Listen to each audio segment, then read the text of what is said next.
Walton induction চুলা। এটার সমস্যা হচ্ছে পাওয়ার পায় না,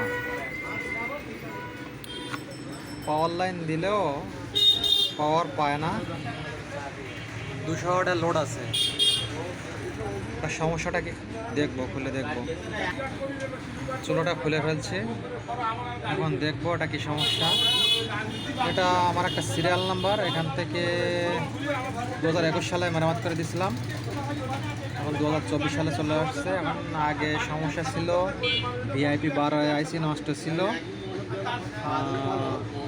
5 ওয়াট 22 ohms পরিবর্তন করা হয়েছিল,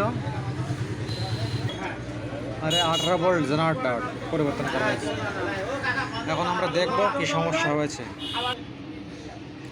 বোর্ডটা খুলে দেখা যায় যে উল্টো পিঠে টিকটিকি পড়ছে। টিকটিকিটা সরাই দিব, দেখবো পাওয়ার পায় কিনা। টিকটিকিটি ফেলাই দেওয়া হয়েছে, ওরা বিদ্যুৎ লাইন দেবো, দেখবো কি অবস্থা। বিদ্যুৎ লাইন সরাই দেওয়ার পরেও পাওয়ার পায় না। অবশ্য ভিআইপি 12 আইসিটা নষ্ট হয়েছে, পরিবর্তন করে দেখবো।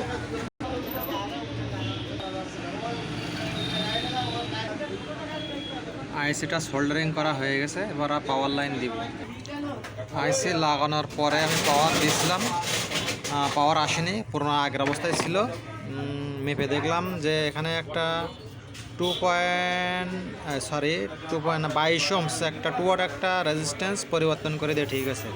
এখানে ছিল আছে 5 ওয়াট 22 ohms, আমি সেখানে লাগানো হয়েছে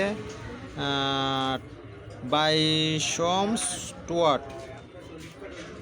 এখানটায় লাগানোর পরে পাওয়ার চলে আসছে।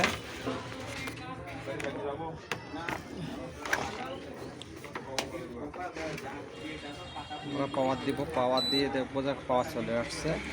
এখানে এলইডিটা ব্লিকিং হচ্ছে, পাওয়ারটা চলে আসছে। পাত্র দিলে এটা ঠিক হবে।